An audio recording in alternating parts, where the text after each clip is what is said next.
नमस्कार साथियों, मैं मुकेश कुमार गुजर आपका फिर से एक बार स्वागत करता हूं। जो फर्स्ट दो सीरीज थी और उसको आगे बढ़ाते हुए तीसरी सीरीज की ओर बात करेंगे अपन। जो इस प्रकार से जो पार्ट थर्ड का जो पहला क्वेश्चन है कि मर्दा दिवस कब मनाया जाता है। जो पार्ट थर्ड का पहला क्वेश्चन इस प्रकार से है कि मर्दा दिवस कब मनाया जाता है, जिसका पहला ऑप्शन है 3 दिसंबर को मनाया जाता है। जो दूसरा ऑप्शन है वो 23 दिसंबर है। जो तीसरा ऑप्शन है 15 अक्टूबर है। और चौथा ऑप्शन क्या है इसमें 5 दिसंबर। जो इसका सही उत्तर है वो है 5 दिसंबर। अब अपन जो सही उत्तर तो वह ही है, उसके साथ में अपन जो 3 क्वेश्चन और भी आ सकते हैं उसके बारे में बातचीत कर लेते हैं कि 3 दिसंबर को क्या मनाया जाता है। 3 दिसंबर को कृषि शिक्षा दिवस मनाया जाता है। और जो बी ऑप्शन है 23 दिसंबर को कृषि दिवस मनाया जाता है। और 15 अक्टूबर ऑप्शन है जो क्या होता है कि महिला कृषि दिवस मनाया जाता है। अब आप सेकंड क्वेश्चन के बारे में जानकारी प्राप्त करेंगे। जो सेकंड क्वेश्चन है CSSRI central soil salinity research institute कहाँ पर है, या इसको हिंदी में कहेंगे केंद्रीय मृदा लवणता अनुसंधान संस्थान कहाँ पर है। इसका पहला ऑप्शन है करनाल, सेकंड ऑप्शन है देहरादून, और थर्ड ऑप्शन है दिल्ली, और चौथा ऑप्शन है इसका राजस्थान। जो इसका सही उत्तर है वो करनाल हरियाणा होना होना है। और जिसकी स्थापना कब हुई थी, सन 1969 को हुई थी। जो आपके सामने जो तीसरा क्वेश्चन है, निम्न में से आग्नेय चट्टान का उदाहरण है।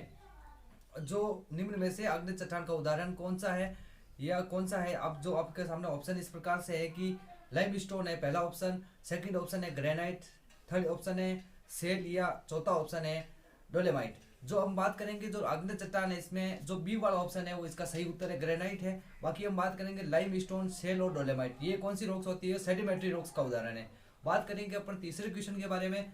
जो तीसरा क्वेश्चन चौथे क्वेश्चन के बारे में बात करेंगे जो निम्न प्रकार से है कि निम्न में से मृदा का भौतिक गुण नहीं है।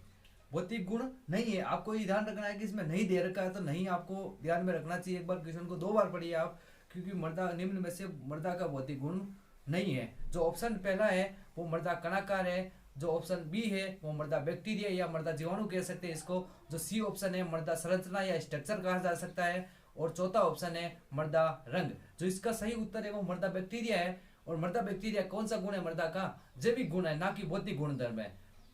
मृदा कणाकार, संरचना और मृदा रंग है जो कौन से गुण है, भौतिक गुणधर्म है। जो आपके सामने जो स्क्रीन पर पांचवा क्वेश्चन वो इस प्रकार से है कि मृदा मृदा के मतलब निम्न में से क्ले कणों का आकार कौन सा होता है। जो पहला ऑप्शन है 0.002 mm, या फिर जो दूसरा ऑप्शन है 0.02 mm, या तीसरा ऑप्शन है सी जो कौन सा है 0.2 mm, या फिर 0.002 mm से कम है। जिसका सही उत्तर है क्ले कणों का पूछा है तो आपको ध्यान रखना चाहिए इसमें जो क्ले कणों का होता है 0.002 mm से कम आकार, लेस देन मतलब 0.022 mm से होनी चाहिए। अब बात करेंगे जो 2 mm के होते हैं वो बड़े कंकड़ होते हैं, और 0.02 के होते हैं वो सैंड होते हैं, और 0.002 के होते हैं वो कौन से होते हैं, सिल्ट होते हैं।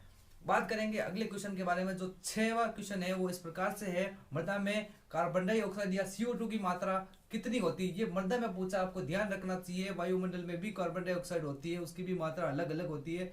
मृदा में और वायुमंडल में अलग अलग कार्बन डाइऑक्साइड। जैसे कि ऑप्शन आपके सामने पहला ऑप्शन है 0.002%, और सेकेंड ऑप्शन है 0.3 से 0.4%, और चौथा ऑप्शन है 3000 से 4000 ppm, और जो डी ऑप्शन है बहुत बी एंड सी। अधिकतम बच्चे क्या करते हैं कि जो बी ऑप्शन है वहां तक ही जाके रुक जाते हैं कि 0.03 से 4% होती है। लेकिन आपको ध्यान रखना चाहिए जो पीपीएम होती है वो जस्ट मतलब देखो 3 से 4000 ppm दे रखा ऑप्शन में, तो इसका सही उत्तर है बोथ बी एंड सी। जैसे कि हम बात करेंगे जो वायुमंडल में कार्बन डाइऑक्साइड होती है वो होती है 0.003 से 4% के लगभग, मतलब 300 से 400 ppm होती है। बाकी जो इसमें मृदा होती है वो 10 गुना ज्यादा होती है। जो अपन अगले क्वेश्चन के बारे में बात करेंगे। जो 7वां क्वेश्चन इस प्रकार के से है कि जल में फ्लोराइड की अधिकता से कौन सा रोग होता है। जो जल में फ्लोराइड है उसकी अधिकता से कौन सा रोग होने वाला है। तो आपके सामने जो पहला ऑप्शन है वो है blue baby syndrome. Second option जो आपके सामने स्क्रीन पर दे रखा है वो इस प्रकार से है कि फ्लोरोसिस रोग, और तीसरा ऑप्शन है न्यूट्रिफिकेशन, और डी ऑप्शन है कि ऑल ऑफ अबव या उपरोक्त तो सभी। जो इसका सही उत्तर है वो उसका सही बी ऑप्शन वाला इसका सही उत्तर है। जो इसमें कौन सा रोग होता है फ्लोराइड की अधिकता से, फ्लोरोसिस हो जाता है। और ब्लू बेबी सिंड्रोम होता है जो जल में यदि नाइट्रेट की मात्रा 10 ppm से ज्यादा है तो कौन सा रोग हो जाएगा, ब्लू बेबी सिंड्रोम। और यदि फ्लोरोसिस जब होगा जब मृदा में फ्लोराइड की मात्रा 5 ppm से अधिक होगी। और न्यूट्रिफिकेशन होता है जो किससे होता है, पोषक तत्वों या सुपोषण के द्वारा न्यूट्रिफिकेशन का रोग हो जाए, जो मुख्य रूप से नाइट्रोजन और फास्फोरस की कमी से या अधिकता से होता है। ठीक है, जो आपके सामने 8वां क्वेश्चन वो इस प्रकार से है कि मृदा, जो काली मृदा है उसका रंग किस कारण होता है काला। जो काली मृदा का काला रंग किसके कारण होता है, कौन सा तत्व होता है जिसके कारण मृदा का काला रंग होता है। जो ऑप्शन फर्स्ट है वो है हेमेटाइट, जो सेकंड ऑप्शन है वो है डोलोमाइट, और थर्ड ऑप्शन है एपेटाइट, और जो चौथा ऑप्शन है वो है मैग्नेटाइट। बात करेंगे जो पहला ऑप्शन हेमेटाइट दे रखा है, जो मतलब इसका जो सही उत्तर है वो अपन पहले बता देते हैं आपको। इसका सही उत्तर होने वाला है मैग्नेटाइट। जो हेमेटाइट की बात करेंगे, हेमेटाइट होता है मृदा में लाल रंग के कारण के, जो होता है मृदा का लाल रंग वो हेमेटाइट के कारण होता है। और डोलोमाइट का फॉर्मूला भी आपको याद होना चाहिए, और एपेटाइट का फॉर्मूला भी यहाँ पर जेट या बड़े एग्जामों में पूछा जाता है। मैग्नेटाइट या मैग्नीज की अधिकता से मृदा का काला रंग होता है। ठीक है, ध्यान रखना आपको।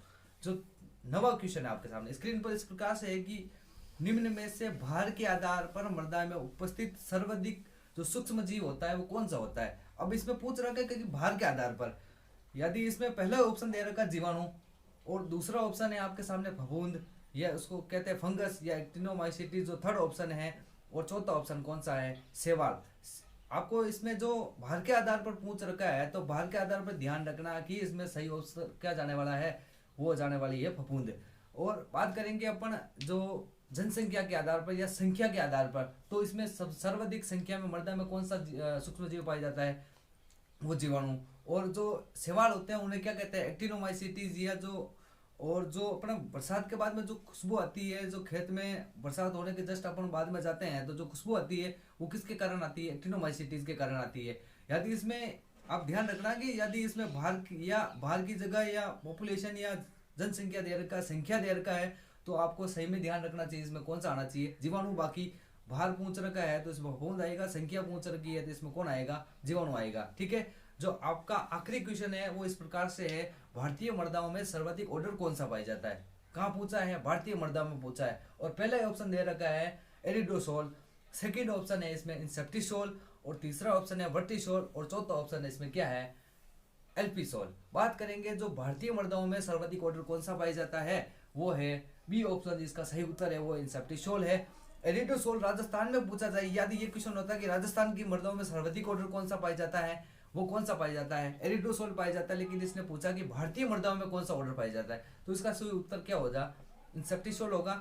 और जो एरिडोसोल है वो अपना कहते हैं कि रेगिस्तानी मृदाएं या राजस्थान की मृदाओं में पाया जाता है। वर्टिसोल ऑर्डर की बात की जाए तो ये काली मृदाओं में पाया जाता है, जिसमें मैग्नीज की अधिकता होती है, जो मैग्नेटाइट के कारण काले रंग की होती है। अब बात करेंगे एल्पिसोल की, एल्पिसोल में किस में पाया जाता है, लाल मृदाओं में। और जो इंसेप्टिसोल है वो एल्यूवियल सॉइल में पाया जाता है या जलोढ़ मृदाओं में पाया जाता है। ठीक है, ध्यान रखना। Thank you. जो आपको यदि इसमें कुछ डाउट लगे तो हमें कमेंट करें, शेयर करें, वीडियो को अच्छा लगे तो आप लाइक करें। Thank you.